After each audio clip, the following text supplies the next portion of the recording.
Hello, good evening, my dear student. How are you? Very fine. Today we are going to learn the poem 2.3, The Twins, from the textbook of 10th class. तर प्रिय विद्यार्थ्यांनो, आज आपण अभ्यासणार आहोत translation, त्याचबरोबर English workshop पाहणार आहोत द ट्विन्स या पोएमचे. This poem is written by Henry Sambrooke Leigh. Let's read this poem, but before this I would like you to subscribe my channel if you are watching first time my channel. okay, जर माझ्या चॅनलवर आपण प्रथमच येत असाल तर चॅनलला subscribe करा, व्हिडिओ आवडल्यास लाईक करा आणि शेअर पण करा. Let's start now. In forms and feature, face and limb, I grew so like my brother that folks got taking me for him and is for one another. It puzzled all our kith and kin, it reached a fearful pitch, for one of us was born a twin, it not a soul knew which. One day, to make the matter worse, before our names were fixed, as we were being watched by nurse, we got completely mixed, and thus you see, by fate's decree, or rather nurse whim, my brother John got Christian me, and I got Christian him. This fatal likeness even dogged my footstep when at school, and I was always getting flogged, for John turned out a fool. I put this question fruitlessly to everyone I knew. What would you do if you were me, to prove that you were you?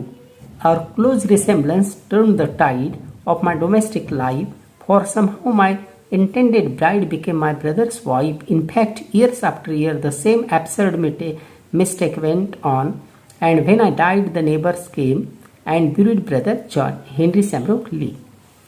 तर आता बघूया या कवितेचं English translation. The twins. In form and feature, face and limb, याचा अर्थ आहे की चेहऱ्या मोहऱ्याने आणि बांध्याने, रचनेनं आणि त्यांच्या शरीराच्या ठेवणने कवी म्हणत आहे, I grieve so like my brother, मी आपल्या भावासारखाच लहानासा मोठा झालो. दॅट फोक्स got taking me for him and each for one another. तर ते एकसारखे वाढत गेल्यामुळे लोक कवीच्या ऐवजी त्याला समजत असत आणि त्याच्याऐवजी कवीला समजत असत. इट पझल्ड ऑल अवर किथ अँड किन. इट मीन्स देअर सिमिलॅरिटी, आणि त्यांच्या सारखेपणामुळे पझल्ड म्हणजे गोंधळून घेत असे. ऑल अवर किथ अँड किन मीन्स ऑल देअर किथ अँड किन. तर त्यांच्या सारखेपणामुळे त्यांच्या नातेवाईकांना, त्यांच्या मित्रमंडळींना कन्फ्यूज करत असे. It reach a fearful pitch, आणि हा त्यांच्या सारखेपणा एक दिवस तर टोकाला जाऊन पोहोचला. For one of us was born a twin, त्यांच्यापैकी एकजण कोणीतरी हा जुळा जन्माला आलेला होता. एट, आणि तरीही not a soul knew which. सोलचा अर्थ आहे person. One day, to make the matter worse, एक दिवस तर गोष्ट फारच गंभीर झाली. Before our names were fixed, त्यांचे नामकरण होण्याआधी एक दिवस फारच गोंधळ निर्माण झाला. As we were being washed by nurse means, जेव्हा ते धुतल्या जात होते, त्यांचं आंघोळ केल्या जात होतं. कोणाकडून? बाय नर्सकडून. ते म्हणत आहे कवी की वी गॉट कम्प्लिटली मिक्स्ड, आम्ही पूर्णपणे अदलाबदल झालो. अदलाबदल केव्हा झालो? जेव्हा नर्सकडून त्यांच्या आंघोळ केल्या जात होतं तेव्हा ते सगळे अदलाबदल झाले. अँड दस, आणि अशा प्रकारे बाय फेट्स डिग्री, नशिबाच्या योगामुळे, दैवयोगामुळे म्हणा, किंवा ऑर रादर नर्स विम, किंवा या नर्सच्या लहरीपणामुळे म्हणा. व्हिमचा अर्थ इथं आहे सडन चेंज ऑफ माइंड. तर या नर्सच्या लहरीपणामुळे म्हणा ते अदलाबदल झाले. My brother John got christened me and I got christened him. तर त्या नर्सच्या लहरीपणामुळे अजून काय झालं की जॉनला त्याचा भावाचं नाव मिळाला आणि त्याचं नाव त्याच्या भावाला मिळालं, जॉनला मिळालं. This fatal likeness even dogged my foot step when at school, म्हणजे जेव्हा ते शाळेत शिकत होते तर तेव्हाही त्यांच्या सारखेपणाने त्यांच्या पिछा सोडला नाही. ठीक आहे. And I was always getting flogged, आणि शाळेमध्ये मग काय होत असे तर कवी म्हणत आहे की I was always getting flogged for John turn out a fool. Turn out a fool म्हणजे खोड्या करणे.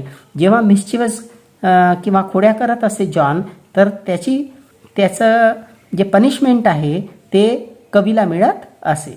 As we were being watched by nurse, म्हणजे कवी सांगत आहे की जेव्हा आमचे आंघोळ केल्या जात होते कोणाकडून, नर्सकडून, म्हणजे नर्स त्यांचे आंघोळ करून देत होते, तेव्हा ते म्हणत आहेत की वी गॉट कम्प्लिटली मिक्स्ड, तेव्हा आम्ही पूर्ण अदलाबदल झालो. ठीक आहे. अँड दस, आणि अशा प्रकारे यू सी, आणि तुम्ही पाहता की बाय फेट्स डिग्री, म्हणजे या नशिबाच्या चक्रामुळे, ऑर रादर्स नर्स विम, किंवा या नर्सच्या लहरीपणामुळे म्हणा, माय ब्रदर जॉन, म्हणजे त्यांचा भाऊ जो जॉन होता, गॉट ख्रिश्चन मी, गॉट ख्रिश्चन मीचा अर्थ आहे त्याला माझे नाव देण्यात आले, म्हणजे माझ्या भावाला जॉनला माझे नाव देण्यात आले.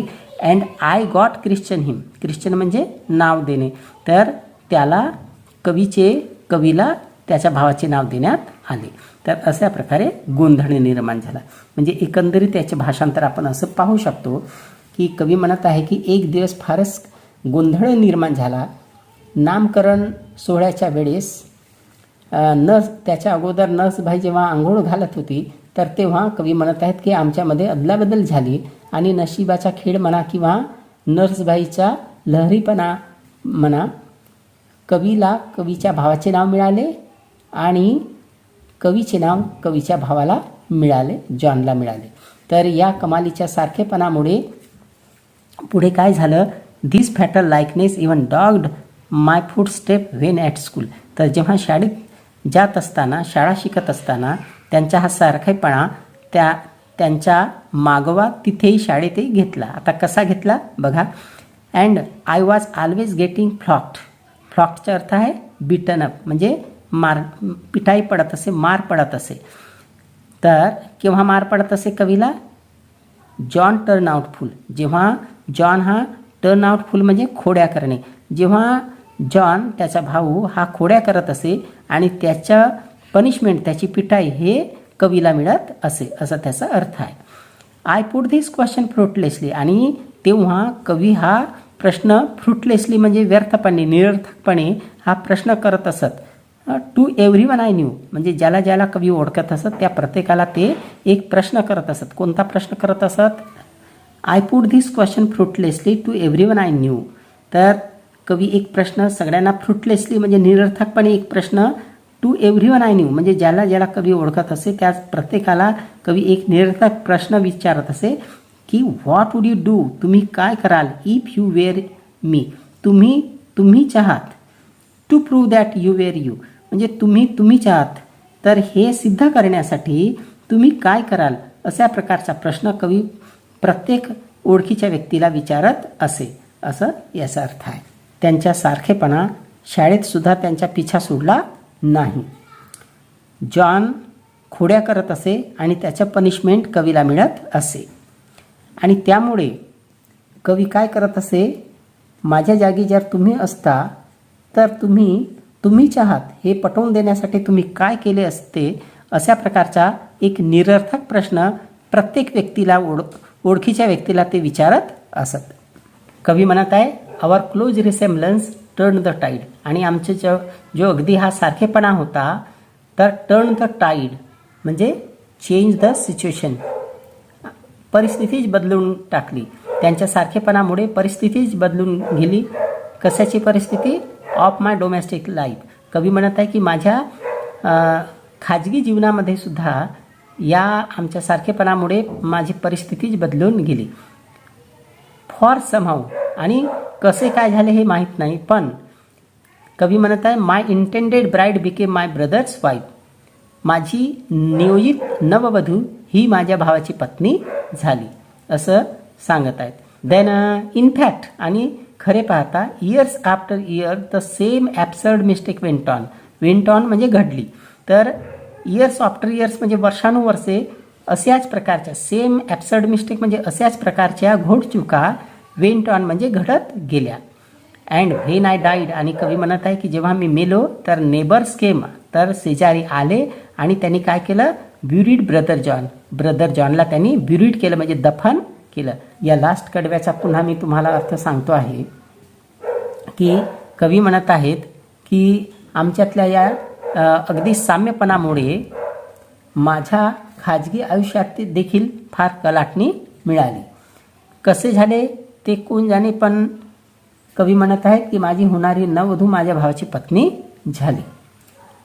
आणि अशाच प्रकारचे वर्षानुवर्ष घडत राहिलेल्या विचित्र गडबडी अखेरपर्यंत होत गेल्या. आणि व्हेन जेव्हा कवी म्हणत आहेत की मी मरण पावलो, पण दफन माझ्या शेजाऱ्यांनी मी समजून माझ्या भावालाच केले. तर in this way we have studied the margin question. In what aspect were the brothers like each other, म्हणजे कोणत्या पैलूने कवी हे दोन्ही भाऊ एकसारखेच होते. अलाईक मी एकसारखेच होते. तर the answer of this question is this की in form and feature, face and limb, हे त्याचं उत्तर आहे. ठीक आहे. Next question, what is impossible in the last 2 lines. शेवटच्या 2 ओळीमध्ये कोणती अशक्य गोष्ट दर्शवलेली आहे. व्हेन पोएट डाईड, आयच्या ऐवजी आपल्याला ठेवायचं आहे poet. When poet died the neighbours came and buried brother John. Okay. Now let's see English workshop of this poem. Activity number 1, rewrite putting the mistakes in the speaker's life in their proper order. म्हणजे या कवितेमध्ये घडलेल्या ज्या काही क्रमाने कोणकोणत्या mistakes अगोदर घडल्या तर त्यांना क्रमवार लिहायचं आहे. तर याच्यामध्ये ABCDEF एकंदरीत 6 पॉईंट्स दिलेले आहेत आणि या 6 पैकी कोणती घटना अगोदर घडली या कवितेनुसार तर ते आपल्याला सांगायचं आहे. तर फर्स्ट नंबरवर डी घडली आहे. No one in the family could distinguished between the 2 babies. दुसऱ्या नंबरवर ई घडली आहे. At the naming ceremony wrong names were given to the twins brother. तिसऱ्या नंबरवर हे आहे A he got beaten up often at school. त्यानंतर आहे सी द स्पीकर डिस्परेटली आज फॉर गायडन्स. त्याच्यानंतर 5वं आहे B the speaker's bride became his brother's wife. आणि शेवटचा आहे हा F even in death the twins were not spared during burial. तर कवितेमध्ये आलेल्या क्रमाने अशा पद्धतीने तुम्हाला D E A C B आणि एफ असा क्रम लिहून लिहायचा आहे. परीक्षेमध्ये अशा स्वरूपाचे प्रश्न येत असतात. Now let's see the second activity. Pick out 4 situation in the lives of twin. म्हणजे ट्विन्सच्या आयुष्यामध्ये आलेल्या 4 सिच्युएशनला आपल्याला इथून काढायचं आहे पोएममधून. Which are too absurd and senseless, ज्या अतिशय ॲब्सर्ड आहेत आणि सेन्सलेस आहेत. आहे की त्या जुळ्या भावांच्या जीवनातील विश्वास बसणार नाही असे हास्यास्पद व मूर्खपणाच्या 4 गोष्टी आपल्याला सांगायच्या आहेत. तर पहिलं आहे poet got taking them one another, म्हणजे लोक त्यांना एक दुसऱ्याच्या ऐवजी समजत असत. दुसरं आहे no one knew who was who, कोण आहे हे कोणालाही कळत नसे. तिसरं आहे they were completely mixed when nurse was them, जेव्हा नर्स त्यांचा आंघोळ करून देत होती तेव्हा ते पूर्णतः अदलाबदल झाले. चौथा आहे in school poet was beaten when his brother John made mistakes, त्यांच्या शाळेमध्ये जेव्हा त्याचा भाऊ जॉन हा खोड्या करायचा आणि त्याची पनिशमेंट कवीला मिळत असे. आणि 5वं आपण लिहू शकतो की his intended bride became his brother's wife, म्हणजे त्याची नियोजित नववधू ही त्याच्या भावाची पत्नी झाली. तर in this way they are the 4 situation in their lives of tune. तर आता बघूया second activity, complete the web diagram. तर परीक्षेच्या दृष्टीने फार महत्त्वाची ही ॲक्टिव्हिटी आहे. तर या ॲक्टिव्हिटीमध्ये काय करायचं आहे, पोएट युजेस ह्युमर टू, कवीने कोणत्या कारणासाठी ह्युमरचा उपयोग केला आहे, विनोदाचा उपयोग करायचा हे सांगायचं आहे. तर पहिलं कारण आहे की क्रिएट लॉफर, म्हणजे हास्य निर्माण करण्यासाठी. दुसरं आहे रिड्यूस बोरिडम, म्हणजे कंटाळा दूर करण्यासाठी, कमी करण्यासाठी. तर याशिवाय अजून 4 कोणकोणते कारण आहेत तर ते आपल्याला लिहायचं आहे. तर तिसरं कारण आपण सांगू शकतो की टू क्रिएट हॅपी ॲटमॉस्फिअर, आनंदी वातावरण तयार करण्यासाठी सुद्धा कवीने विनोदाचा उपयोग केलेला आहे. त्यानंतर highlight the mistakes in twins life, त्या जुळ्या भावांच्या आयुष्यामध्ये कोणकोणत्या मिस्टेक्स घडल्या, चुका घडल्या त्यांना हायलाइट करण्यासाठी, त्यांना दर्शवण्यासाठी म्हणून विनोदाचा उपयोग केलेला आहे. दुसरं आहे टू एंटरटेन, तर मनोरंजनासाठी म्हणून कवीने विनोदाचा उपयोग केलेला आहे. त्याच्यानंतर टू रिलीज टेन्शन, जर आपल्यामध्ये टेन्शन असेल तर ते टेन्शनपासून आपण मुक्त होऊ म्हणूनही कवीने ह्युमरचा उपयोग केलेला आहे. आणि शेवटचा आहे to free from the routine work, जे आपण रोज जे कंटाळवाणं काम करत असतो तर त्यापासून थोडंसं दूर राहण्यासाठी, मोकळं होण्यासाठी सुद्धा कवीने या कवितेमध्ये ह्युमरचा उपयोग केलेला आहे. Now let's see the next activity. Write any 2 lines from the poem. या कवितेतून आपल्याला 2 ओळी लिहायच्या आहे that you find most humorous, ज्या आपल्याला फार विनोदी वाटतात, हास्यास्पद वाटतात, अशा 2 ओळी लिहायच्या आहेत. तर आपण सांगू शकतो his intended bride became his brother's wife, म्हणजे त्याची नियोजित नववधू ही त्याच्या भावाची पत्नी झाली. ही फार ह्युमरस, मोस्ट ह्युमरस थिंग्स आहे म्हणून आपण इथं नोंद केलेलं आहे. Then he always getting flogged when his brother turn out a fool. जेव्हा त्याचा भाऊ शाळेमध्ये खोड्या करायचा आणि त्याची पनिशमेंट त्याच्या भावाला म्हणजे कवीला मिळायची, तर हे थोडंसं मोस्ट ह्युमरस इन्सिडेंट आहे.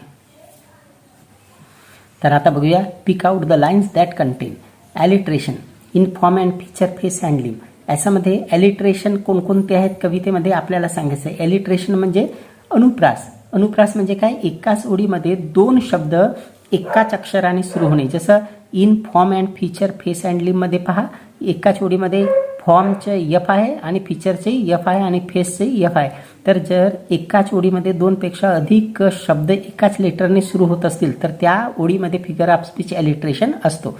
Then it puzzled all our kith and kin. या दुसऱ्या ओळीमध्ये बघा, कीथ आणि किन हे 2 शब्द आहेत, तर यांच्या सुरुवातीला के हा लेटर आहे, तर त्यामुळे या ओळीमध्ये फिगर ऑफ स्पीच ॲलिट्रेशन आहे. त्याच्यानंतर our close resemblance turn the tide. तर टर्न आणि टाईड यांची सुरुवात टीने झालेली आहे.